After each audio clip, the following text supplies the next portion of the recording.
Thomas, thanks very much for taking the time to talk to us today. We're going to talk about you, your career, and maybe your memories of Edinburgh.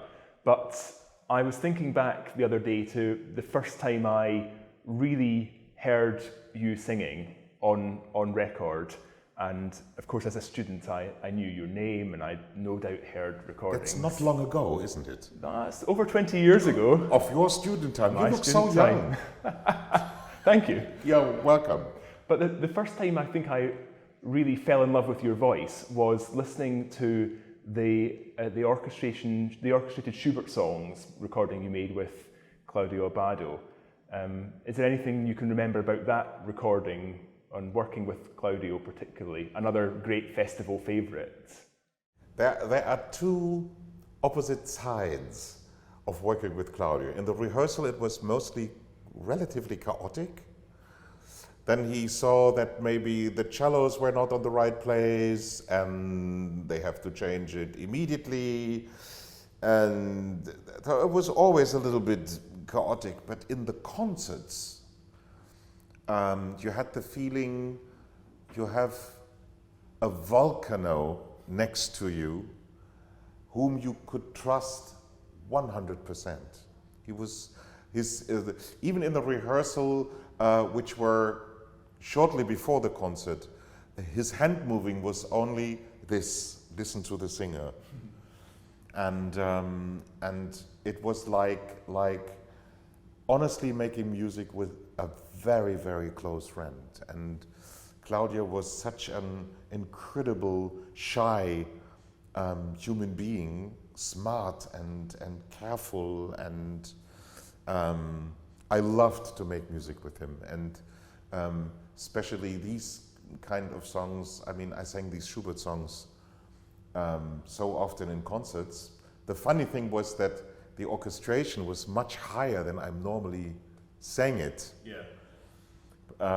So I remember that I was a little bit fighting, but it went really very well. And as I said, I love to make music with him. It was always joy. We did Ninth Beethoven together. We did Jedermann Monolog from Frank Martin together. So I did Faust from Schumann with him, which was remarkable, unforgettable. And another really close friend who you've had a long association with here at the festival is Donald Runnicles. And you've been to the festival a number of times, a couple of Queen's Hall recitals, but I think a key moment was the War Requiem with Donald in 1996. I think I remember it was one rehearsal. Gosh. And I learned this piece in 17 days, the whole piece. Yeah, it was remarkable because of that, but for me especially because I had the chance to sing with the wonderful, unforgettable tenor Anthony Rolfe Johnson, which was especially for me because I was a huge fan. And when this incredible nice guy was standing next to me, I was so nervous, and he was so sweet and not really the established great tenor. He was really this kind of absolutely same level colleague, and it was remarkable, unforgettable, really. And that approachability is something I think a lot of people, when I talk to them about you, say he's just such a nice, regular guy who... They said that about me. They say that about you. Surprising, but okay. Who is just this warm human being and this magnificent singer. You know, I think it was not only my wife, it was my father and my mother who taught me to be an asshole is very easy, but to be nice is much more easier. And I think I realized that in the last 2024 will be a very important year for me because I'm then 50 years on stage. I sang my first paid concert when I was 15. And during this time, I really tried to be nice, which is not always possible, especially if you have to do a lot of interviews and they reduce. Very often I had the situation that they reduce my artistry on my disability, and I always said I am an artist who is disabled and not a disabled person who is an artist. This is for me a big difference, and then I could be also not always very nice, but generally I really tried. It's nice to be liked. It's I just told that to the driver. I said, what must be a very bad situation if you pick up a person and said, oh my God, I have to drive this freak now again. Instead of, oh, how beautiful, we can go tomorrow to go to Glasgow and have 40 hours driving together and have a talk. I like that, to be nice.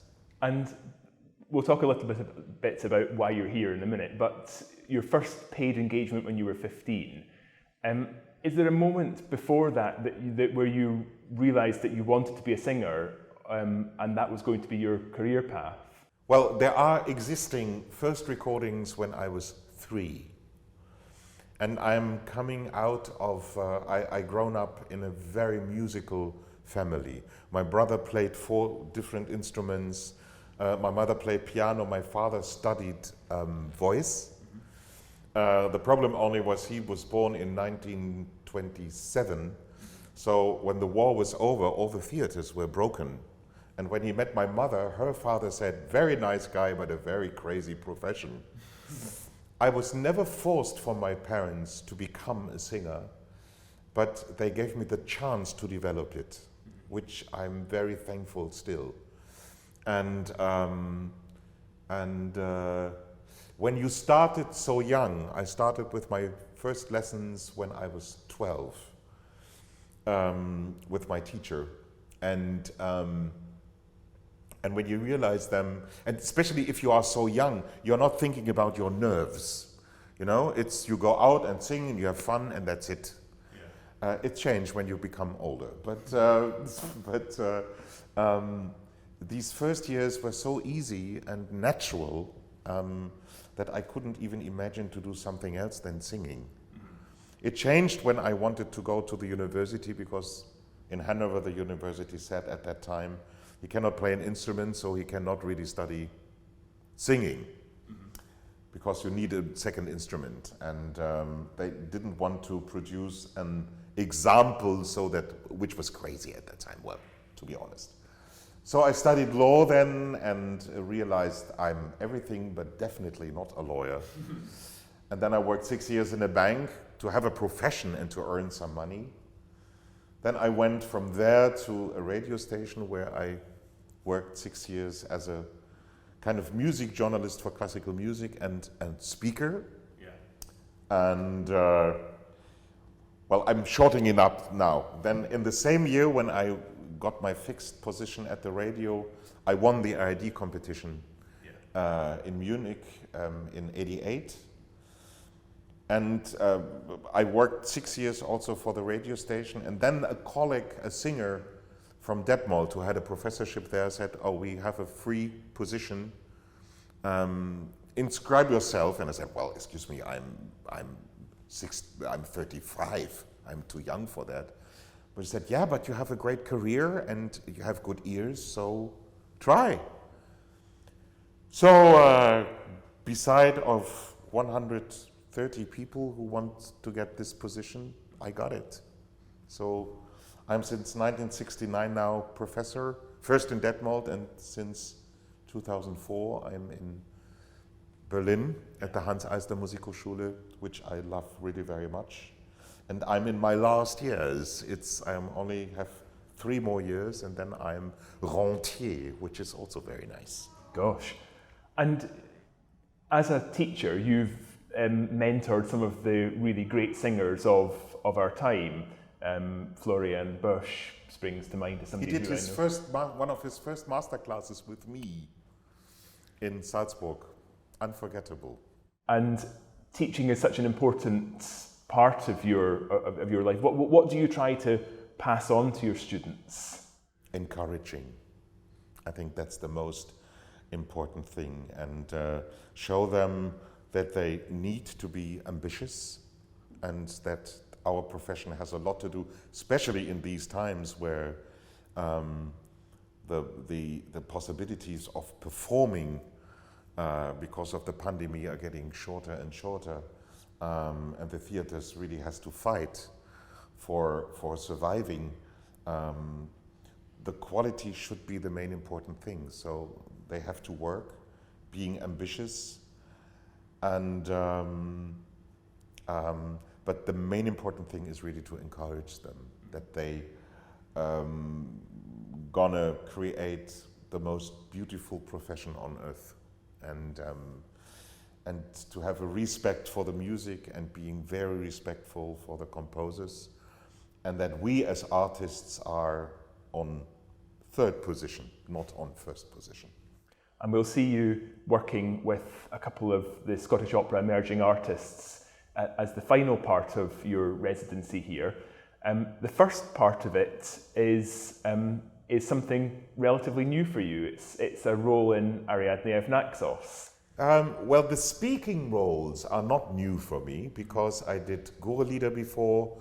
I did very often, only with Daniel Barenboim a few months ago, The Survivor of Warsaw from Schönberg. So the speaking fact is not new, but part of an opera, yes, it's new. And I love it. Tell us about the character in Ariadne, because you're the key character in the prologue, really, aren't you? I think it's this kind of arrogant, his Herrn, loving server. How do you call this in English?